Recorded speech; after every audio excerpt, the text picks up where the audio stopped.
We're not against rap. We're not against rappers. But we are against those. Something big about to happen. I hear the beat tapping. We some fly rhyming felines rapping on the track. Better yet, grab a gat, cause we hot like Enzo, doors closed, windows up, cause that's the way we like to ride. Windy City hitting. check mic 1 2 1 2. We live, baby. Yo. What's up, Chicago? And welcome back to episode 545 of Speak Your Mind Radio. I'm your hostess with the mostest, Queen Star, aka MzHipHop. And today we have a very special guest in the house. He is the author of over 15 help-self books. He's an award-winning screenwriter, and he's a producer. Plus, he's an ordained pastor. So, without further ado, bringing up next to the mic, all the way from Atlanta, Georgia, the one and only Terrance Wilburn. How you doing, Terrance? Right. I'm awesome, yeah. Great to see you again, MzHipHop. I'm a recent fan of the show, so I love what you do. You know how you get the people involved with music and let them know what's happening really in the world. I would say streets, but out here in these YouTube, internet, streets, what I mean, So, but everything is great on my end. It's good to really meet you and talk to you live and then camera in person. And I'm just happy to be here. What's happening, everybody?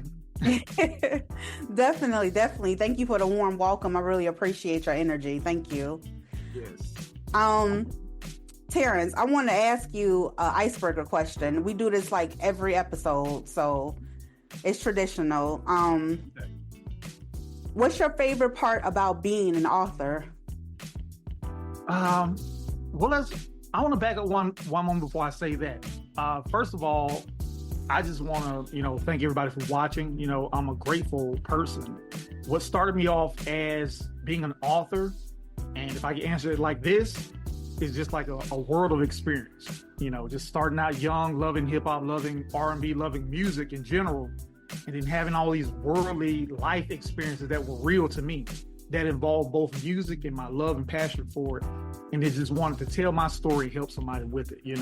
Just like you said, I'm the author of 15 books, a screenplay, but that came with years of experience, So I start from just really wanting to find out what it's about, and discovered my life was intertwined with writing. And so I just had to start writing. It's my passion. That's beautiful. I know that you've done a lot in your life. Like, we're going to get into that. I just want you to give a little bit more background information about where you've been and what you do now. Yeah, definitely. Well, I'm originally from the city of Atlanta, born and raised, Grady baby, as they would say, Zone 6. So a lot of people from that area, you have your Gucci Mane, you have your Futures, people like that. And so I grew up in the 80s. I'm an 80s baby. Like I said, I was born around music. My daddy loved jazz. My mother loved jazz, so we weren't really into gospel. I come from a secular family, like a middle class secular family. But at the same time, people were just involved. We had get-togethers. We had all types of events. When you were younger, I'm not sure, you roughly around the same age. I'm a little bit older, maybe. But people had barbecues. They had the family reunion. So everybody was involved in music, was the background to everything. So like I said, that was my life. And I began just wanting to, I saw how the people react. I put it like that, especially the ladies, I see how they, and they do their little dance and get their drink on. And so I said, I want that power. I want not the power to manipulate people, but it's really about having people to feel good. And so it started there. I wanted to play. So I loved Prince. There were three people I loved in life. There was Prince, number one, Rick James, number two, and Michael Jackson. And so, but I leaned heavily on everything Prince did. I wanted to be just like him and Rick James. So I started to play a little bit, when I got into school, upright bass. We couldn't really afford instruments at the time. There was like not really a thing. So I played in school bass, and I sang a little bit, and I just started doing my own thing around the neighborhood. That's beautiful.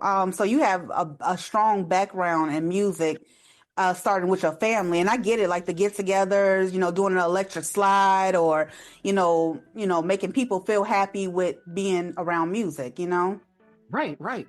And so music is, like I tell everybody, it's kind of like second nature to breathing. You know, everybody, they say all black folks can dance. They're not rich. That's not true. You know, that ain't true. But, you know, most people, they have a groove, you know, they have a rhythm, a feeling. And so even when you're down, music changes your state. As I begin to, you know, I won't go too far in the story, but as I got older and began to listen to more types of music, and then, you know, hip hop started to progress as a genre itself, you know, from being this small thing that started up north, you know, and interfusing with the things that were happening down south in Atlanta, we had our own style. And so I think that's probably even the same for you in Chicago, right? Yeah. Everybody had their own little pockets of style, different artists that we would look to that represented us. And so as I grew, I started to know, as I went out to, you know, more get-togethers, more parties, more house parties, because the club wasn't really a thing. It was like house parties back then.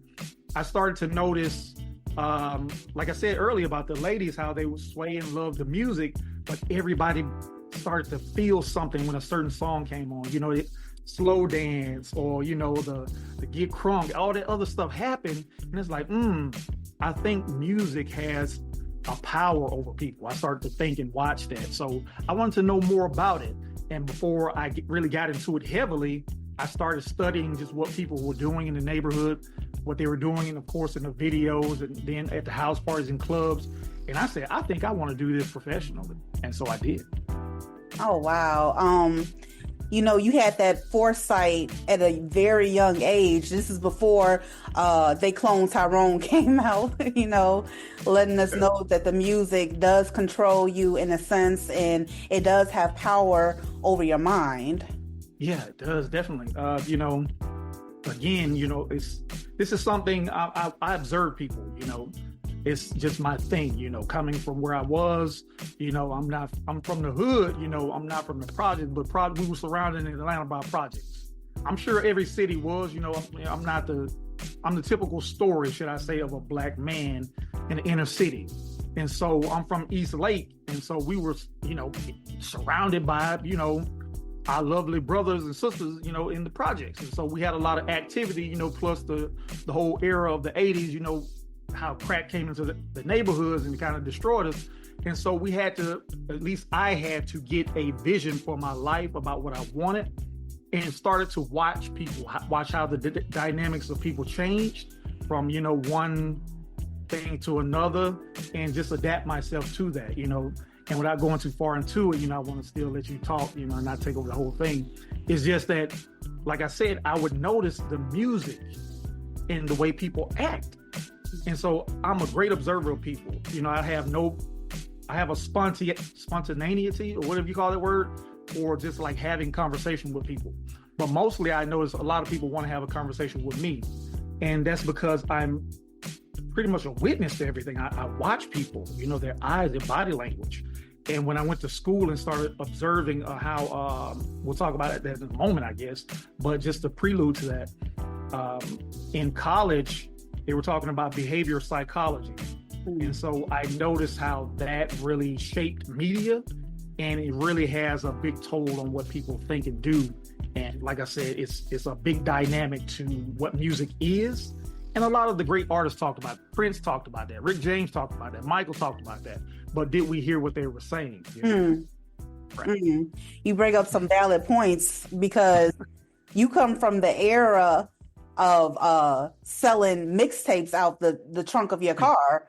You come from the era of passing out the mixtapes at those industry parties you spoke of in the book. Yeah. And you talk about major artists that, like, we know that took over your beats, they stole it. Like, can you elaborate on that a little bit? Well, I would say it like this. Back in Atlanta, everybody had a style. You know what I mean? I was in the studios with people and having my own type of sound back in the day. This is like late 90s, early 2000s. You know, you would go to talent shows, you would go to events and just pass out mixtape. They had the internet around, you know, like dial-up or whatever. You know, there was no real sharing of an experience online. So everything I did was in the streets, you know. Like I said, I'm a hood guy, so I'm from the neighborhood, knew a lot of people, and just passed out my stuff, you know. And if anytime I wanted to go to an event, let's just talk about it since you mentioned the book, to be in my networking party, I started to notice people who were just like me from my city who were independent, major, etc., and I would just pass out my tape. Nothing. Hey, I'm here just like an experience, just like you guys. I'm new to the community. I'm just passing my stuff out. I'm not really aware of, what passing out your song or giving someone your song is not particularly copyrighted, could cause you. And as I mentioned in the book, this happened a little later on in the 2000 eras, after many times of doing this. I had a CD and I was at my networking party and I was signed to a particular place. And I'm just, headed out, me and my manager at the time. He was like a part-time manager, but he was like a hustler, my friend from the block.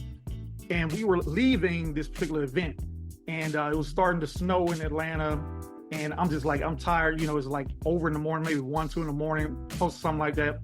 And a white man, well-dressed, not trench coat, I don't know, the long coats, nice coat, getting out of a Lincoln Town car. Very nice. He said hello. I said, hello, sir. I'm just like, hey, my name is T or whatever I said, Showtime, whatever I said at the time. And I'm like, hey, here's my mixtape, check it out. It's something I've been working on. If you like it, give it a listen. If not, pass it to your kids. And he's like, thank you, sir. I sure will. He tucked it in his pocket and he walked in. But you have that feeling, that something is going to happen. And I didn't know, like I said, we don't know the internet and stuff is not going on. I'm not well contacted with a lot of people just in my area. I know a lot of people. And a long story short is one day, a few days, I don't know if a few weeks later, I just want to say a few weeks, watching BET and, a song that sounded like something I made was on the TV. And I can tell you like this, I would say it like this in a nice way. I want to represent who I am now, is that I was upset to the degree that I didn't want to do music anymore. Right. Because I thought that, like I said, nobody schooled me. I had to learn this stuff on my own. It's just coming up with a way where you finally feel, when I was a young man, feeling presentable enough to present myself, that I didn't know I was good enough to be copied. Yeah. You know what I mean? Yeah. I spoke about that in the book, is that, you can be so good, you don't know that you're good because everybody's around you hating on you or they don't agree with it. I'll just put it like this. They don't even have to hate on you. Maybe they don't understand what you do. Right. Again, I mentioned Prince. That's like my favorite artist. A lot of times people didn't understand his music. It was different. So you could be the same way, a writer, a speaker, a podcaster, and people could be watching you like, I like that. I'm going to use that. And so I had a mentor through school and he explained it to me like this. I explained it to him like this as we had this conversation. And I told him a similar story. I said, you know what? I'm thankful. This is 20 years later now. I said, I'm thankful that I was even good enough to be considered to be copied. I say because I'll put it like this. I won't even say stolen anymore. I'll say that because I believe in a oneness, a wholeness of God. You know what I mean? That the universe or the God speaks and he wants something to happen, or the spirit wants something to happen. And so if you're not a willing vessel, it'll use what it can to produce that result. I'll put it like that. And I'll say it like this, is that I was willing to put myself out there to make something happen for someone that's inspired someone else. Right. And that's happened many times. I could point out several songs right now online that are still there that I know I wrote the song, I produced the song, and a guy just took my verse off and put his thing on there. And so here's the thing. Many people who probably watch it, I'm gonna have a little water. Sorry, y'all. I'm a speaker. I have water. It's hard to speak, y'all. But I'll say it like this, whether you're a creative, if you're a dance, whatever a person may be watching could be going through.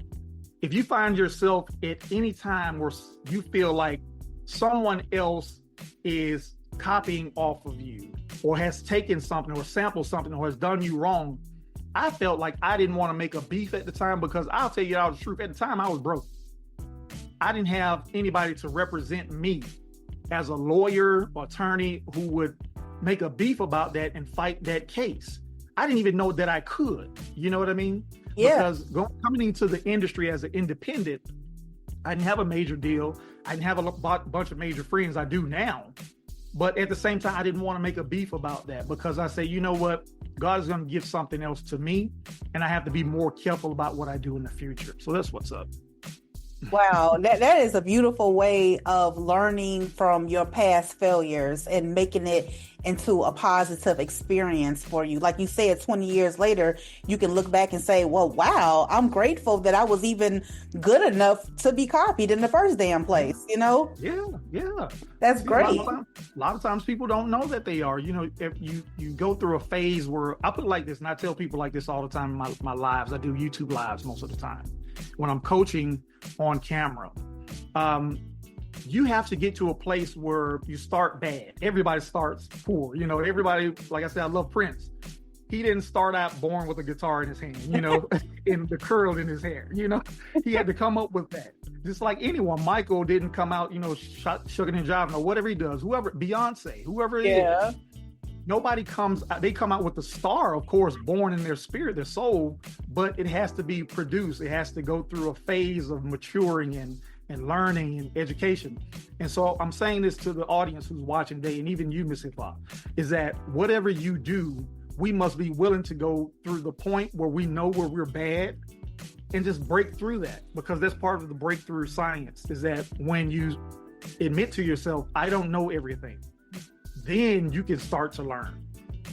Because being bad, quote unquote, it might be somebody else's great. Yeah. And someone is watching you don't know who they are. Somebody's watching your show and saying, I want to be like her. Yeah. We all inspire people, but before we're able to feel confident in the presentation, we must be willing to go through that bad period. Wow, that for me sums it up right there, because when I was reading the book, I was instantly inspired. You know, anything that can keep my attention span going, I love it, and I have to keep on feeding my desire. So I read the book, and I felt like it opened up a portal of me stepping into what you call your full potential. You know what I mean? As to keep going. The book helped me. I'm not an artist, so to speak, but I do know a lot about music, and the book was fantastic. It was a fantastic read. I can tell your personality, the way you speak, the way you carry yourself. I was interested in more of what you do. Wow. That is amazing. I'm so thankful, you know, and grateful that you said something like that. It inspires me to continue to write. You know, because I'll tell you, just to answer, even to backtrack a little bit, answer your question a little further, it was Oprah who inspired me to write. You know, as a kid, like I said, growing up in Atlanta, and everybody who was from they call it the real Atlanta, everybody from the real Atlanta. I live in Central Florida now, but like I said, I'm born and raised in Atlanta, so I went through that whole era. You know, my family experienced everything that is there historically. You know, we are from that town, that city. And to say that, starting from a place of want, of need, you know, and hearing someone like Oprah Winfrey, a Black woman, come on TV and said that writing is cathartic. And as I was a kid, 12, 13, when she said that on television, I said, what is that? It stuck with me. And so I began to write. I didn't know what I was writing at the time, journal. I just started to write, you know, pass all my essays, become, you know, this great kid in school. And I still didn't realize what it meant. I just knew that Oprah said writing is cathartic. And it really means, for everybody who's listening, it pours out your heart on paper. So it's like therapy. Yeah. And I was going through a lot. You know what I mean? Like I said, I put this stuff in my books and I tell the real story. It's not in surviving the music business per se, but it's in a lot of my other books, as well as I speak about it. You know, I mentor people. I talk with kids. You know, I have coaches. And so my point in saying all of that is that when I got towards high school, I started writing songs because, like I said, hip hop was big. You know, you had the Outkast out, Goody Mob, Tupac, you know, the B.I.G., Common. Everybody was out. Tribe Called Quest, my favorite, were out. Everybody was rapping. Everybody wanted to be a rapper, right? Right. So I loved R&B. Like I said, I love rap as well. But like I said, I grew up listening to Prince and Rick James, so I wanted to sing. And so I would get, you know, joked on, joned on about being a singer. But I would write raps. And so a lot of times I went to school with Yin Yang twins. I would just pass lyrics to people. And so, like I said, a lot of my stuff, I'm not saying, you know, everybody stole from me. What I'm saying is that I became known as a writer And so I really translated that to saying, hey, let's do this for real. Yeah. Put out music. And my point in saying all of that is that use something, whatever it is in your life, to become more inspired. Oprah inspired me to continue to write, and it's helped me so much in my life just to help other people. And to hear you say that about me, thank you. You are welcome, man, because like I said, the book is powerful in itself, and I appreciate you for not gatekeeping this vital information, especially that these young artists need to know. They have no idea how important it is to kind of be just independent in a sense, you know, because everybody wants to be a rapper. So can you talk to us about, I know this is in the book, but what was it that Little John said to you in the studio that made you realize, like, you know what, I can do this on my own? Yep. Actually, Little John is my cousin. Oh. And so he's older than me. You know what I'm saying? He's almost like a generation older than me. But, you know, at the time, I'm being a young guy, we didn't grow up in the same neighborhood. I think they're from the South Side. But I'm from the East Side. And so, you know, the group was called Little John and the East Side Boys. Yeah. So he's an adult. I'm a kid. So we're not, you know, hanging out. But I would see him at the family functions and whatnot. But I would pass my tape through a mutual cousin we had who hung out with a female that hung out with him all the time, with his parties, everything. Mm-hmm. And so as she would pass my tapes to him, he said, just tell him to come to the studio. And so I was out in the streets, you know, I wanted to hang out, you know, I didn't know anything about studio life. I just knew, you know, we did music at the house. And so the long story short is, as I became an adult and came out of college, I think I was around 26, 27, something like that. And I began working for him at his studio over in Marietta when he had the studio. And so we were talking, you know, we linked back up basically after all those years. We were talking and he said to me, something like this. I asked him about what it took to get to where he was. I'll put it like that. And he said to me, you're independent and you're better off being that way. And so I thought to myself, what does he mean? He said, I wish I was still independent. And I didn't think, I looked around, you know, because like I said, I was a young guy. I didn't have much. I'm just starting out with a new family. You know, I wasn't married. But at the same time, transitioning from this hustle mentality to what do I do with this education that's been given to me? What do I do now being introduced to all these people that I really don't know how to present myself to them? And hearing a multi-millionaire say to me, who I want to be like, he's always been like an inspiration to me. I call him the blueprint. But I always wanted to be like this major guy, you know, somebody who's on TV, you know, somebody who everybody loves. And he said, no, you better off being independent. And I dwelt on that, just like what Oprah said, you know, about being cathartic. These certain things stick with you. Certain words stick with you. And so I said to myself, maybe something he's not saying that we're all missing here. And so what I'm saying is how I translated that into this, is that everything I did from that point on began to look like helping other people instead of being the want it all for myself. Yeah. I said, let me take what I know and help somebody else. And it just changed my life. Yes. So to say all of that, to say that to the people who are watching, the great artists who are coming or watching this podcast, those who are interested in becoming artists or, you know, a podcast or whatever it is that's hot right now. You know, I don't know everything. An independent, what I learned from men like John and women like Oprah and all of the mentors that I've had over down the years, you know, whether they were someone of acclaim, like a celebrity or a Grammy winner, a producer, or just normal people, you know, they would always let me know is that, I'll put it like that, I'll go back to a bus ride real quick. I was 16, 17, telling the guy on the bus, on the MARTA bus, I wanted to be a rapper. And he said, young man, if you're making all these beats and rapping for yourself, he said, do it for yourself. Right. And so saying all that is to say to the people who are watching is that life gives you clues, just like Jim Rohn said. Success leaves clues. Yeah. And I had to put it all together to say that, you know, maybe my gift is not just for me, it's just to help other people. And if I could be more of a, if that will make me a great man, then I'm going to sacrifice what I want in a career to help other people. And I'll tell you, that's been the blessing in my life. Wow. Isn't that something? Like, you come to the realization that, I mean, we all as human beings have to do this. It's not about you. It's bigger than you. And when something is bigger than you and you're God ordained to do so, then you help other people, which are blessings, and then you get blessed in return. Yeah. That's what it's about. It's about, it's about helping one another. If you feel like whoever's watching, because everybody's got their own story, right? Yeah. But we're all intertwined. We got similar stories. So if you want to be an artist or producer or whatever it is that you want to do, a great YouTuber, Instagram person, if you feel called to do that, do it. Don't let nobody turn you around. Right. Because I felt called to the music. I just wanted to be in the music industry. I didn't know how I was going to do it. Like I said, I wanted to start playing and making ladies sing. Ow! I wanted to do that. But I ended up being more of a coach, an insider, someone who can help with the business. And so that's what it's about. That's awesome. That's awesome, Terrance.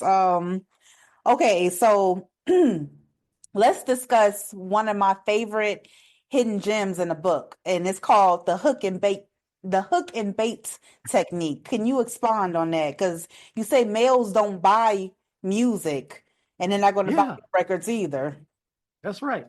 According to, this time I'll quote somebody else instead of quoting myself. According to Ralph Murphy, the great songwriter and producer, he said, according to him, females make up 50% of the buying market in records, buying music. And he said they make males by the other 50%. And so yeah. That's so true. And when I first heard that, I said, wow, you think about anything a guy does, just speaking from a male perspective, when I was young, I wanted to be in the clubs, like I said, watching the ladies, I wanted to be where they were because they were always in action. They were always, it's having the female energy. For those who need to know about it, it's something about that, being around the female energy that empowers you. It makes you feel successful, even if you're not. And so the thing is that I worked for a record company by the name of Gold Wax. And so Mr. E.W. Johnson, like I said, he's probably gone on to be, on his journey by now. He was pretty old at the time. But he said to me after, I used to put groups on the radio back in the day, like early before the internet, this is old school, as my daughter would like to say, in the olden days. But I would travel from state to state, putting these local groups or I'm sorry, y'all, not has been, I apologize, but putting these local groups onto major platforms. And one was particular radio. So I would go and speak to the directors myself. I was a young guy, 20 years old, I have a gift to speak to people, and like I said, I love to be around the female energy. So everywhere I went to in the States, I would notice that there was a female sitting behind the desk. And, we would just connect and get to talking. And I'm not trying to be, like a Mac or nothing like that, but I would just connect. Mm-hmm. And so, saying, hey, this is the group, whatever, yada, yada, yada. And I would always get the shoe in to go meet somebody like the manager, general manager, director.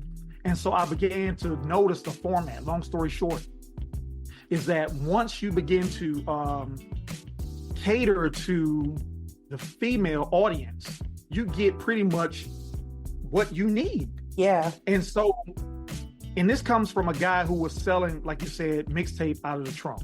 You know what I'm saying? I was selling on the corners to the D-boys, to anybody who wanted to. And so what I noticed is that the only people who really bought the records were the ladies. Yeah. If I was at a gas station and said, hey, ma'am, this is, our new tape. I'm not trying to out here do nothing wrong. I'm blah, blah, yada, yada. She would give over her $3 to $5 or $10. And so what I'm saying is that for those who are listening, who are artists, jump, we're out of that. I want to put like, can I say certain things? I don't know what I can and say, can't say on your yes, open-minded. Okay, so we out of the crack era, y'all. This is not the 80s and the 90s no more when I came up. And so this is not the early 2000s when nothing was shaking in music. I'm going to tell you that now. Nothing was shaking in like the early 2000s eras. You could have took over. But now we're in an era where we're connected with a lot of different minds, and a lot of young people are coming up now and they don't know the rules to this thing. Mm-hmm. It's not about trying to be the next Tupac. We had Tupac. He's one of the greatest. I call him the greatest rapper, you know, regardless of what you think. You know, we had the B.I., the Biggies. We had the Outkast. We had all those guys who came through and showed us the muscle, the 50 Cents, you know? We had the Ja Rules. We had all those people who gave us the street life image in front of the camera. The Snoops, the Dr. Dre's, Death Rows. We had all those people. So now it's time to move on to something else, because guess what? All of that was marketing, y'all. It was marketing. It was being sold to you to tell someone how to live a certain way, to accept a certain thing. And guess what? Now that they made some of the greatest music ever, right? Mm-hmm. But now it's time for you to start saying, you know what? Women are more than just B's and H's. Right. You know what I'm saying? Right. We have to start honoring our women, our females, and lift them up in the record. That's why I say everybody's talking about Chris Brown. Ain't nobody talking about, you know, the gang blaster boys. Mm-hmm. It ain't no disrespect to nobody's neighborhood or your gang. What I'm saying is that start to represent a different light in the music and cater to those who will come to your shows, buy your merchandise, and be a fan of yours for life, because we want to see you live and do more greater music. And so that's what I'm saying. Exactly. Yes. Just to backtrack a little bit before the Drake days, I will say Big Daddy Kane, he like contributed, to the females. The females love Big Daddy Kane, you know? Yes. But someone like KRS-One, but someone like KRS-One, he wasn't like, he wanted to stay not street, but more biblical, you know, wisdom, like, you know? Right. And I think that Drake has that power over the music when it comes to catering to women's ears, you know? So you're absolutely correct about that. Yeah. And just a quick story. I'll tell you what really changed my heart from doing a lot of gangster style music. I did a show, a talent show, not a talent show. It was like a production deal type of thing. And I came in with this hardcore track we had produced, and the audience was a bunch of women. And they were major movers in the music. And I said something, and she was like, "What you just said?" And I got nervous. And I'm like, go to the next song. And it was a greater song. And it was more that vibe with them. It was like, why didn't you sing that at first? And so that taught me a life lesson. Yeah, definitely. Yep. So you follow the clues. You're following the clues. Like, I get it. Man, I think that this book would be very informative, like I said, to the artists listening out there. And we got past, you don't have to be a music artist. You could just be a creator. And you can follow these tidbits to the blueprint of your success. And where can tell people where they can find Surviving the Music Business and purchase your book? Yeah, sure. Well, the book is available online all over the internet. It's even in the libraries, everywhere digital books are sold. But mostly right now, the easiest place for you to get it is type in Surviving the Music Business on Google. Get it over there at Amazon.com, Surviving the Music Business. And, you know, you can read the first chapter for free. The print form book, I think right now is $6.99. But again, this book is based on, it's like the 6th version of the book. It came from an original writing that I wrote called the Radio Ready Report. I still get royalties off that book. which was like a 35-page book that I put out there to start coaching people who were buying my I think I was selling like music systems, something I was selling at the time on eBay. And I put it together for like a small audience I had of email people. And they were just like mind blown about the experiences, the wisdom I gave. And so that was pretty much the first chapter of this book that came from the Radio Ready report. And anyway, it evolved into like a whole coaching business here online. And so now you can find it anywhere books are sold, but go to the internet or Google or Kindle, type in Surviving the Music Business, and you should see by Terrance Wilburn, and the book, get you a copy. Definitely get you that copy because it's going to change your life. I promise you. Terrance, I had a wonderful time talking to you. I actually don't want to end the conversation, but this Zoom giving me like 3 minutes. So I got room for one more good question. Yeah. If there's anything in your past life that you wish to change, what would it be and why? Well, to say that we all go through regret, even if I've had therapy, you know what I'm saying? I had a lot of therapy writing as well. But to really be honest, I would have got married at a younger age. Wow. Because the word says the man who finds a wife finds a good thing. And I was out there chasing a dream, trying to hold a kitty cat, hold a kitty cat. Yeah. I was trying to hold a kitty cat. And so, but my life changed. It did a total 180 and, started building because, I'll say it to like people like this who are watching. You're supposed to be further than where you are now. If you ever felt like, you're supposed to have more money, more time, more offering, where did it all go to? You can't reach back and grab that time. You can't even reach back and grab money that you've lost. So the first thing I would ask for anybody is that, do you want to start building? And for any man, you got to find your good thing. And I found mine and I started to build my life over again. Oh, wow. Okay. That's why you talk about that female energy so much. I love it. Yeah. Okay. Again, thank you, Terrance, for coming on the show today. I had an incredible time talking to you. We might have to do a part 2 of this on Instagram because, the people need to read the book first, basically. But yeah, it's just, I can go on and on with you. I can listen to you talk all day about your self-help books. But let's keep in contact. I'm saying this on air because I think that we could build together, and I want to see what else you're going to do. Awesome. I would like to do that. It sounds great. For anybody watching, you can follow me on IMT Wilburn on all social media platforms. Check out my YouTube, iKey Music, over there at YouTube. That's iKey Music. And thank you, MzHipHop, for having me. This has been a great show, and I appreciate your time, and I hope everybody watching. Much love. Thank you. See you later. Bye, Chicago. Bye, Atlanta. Bye.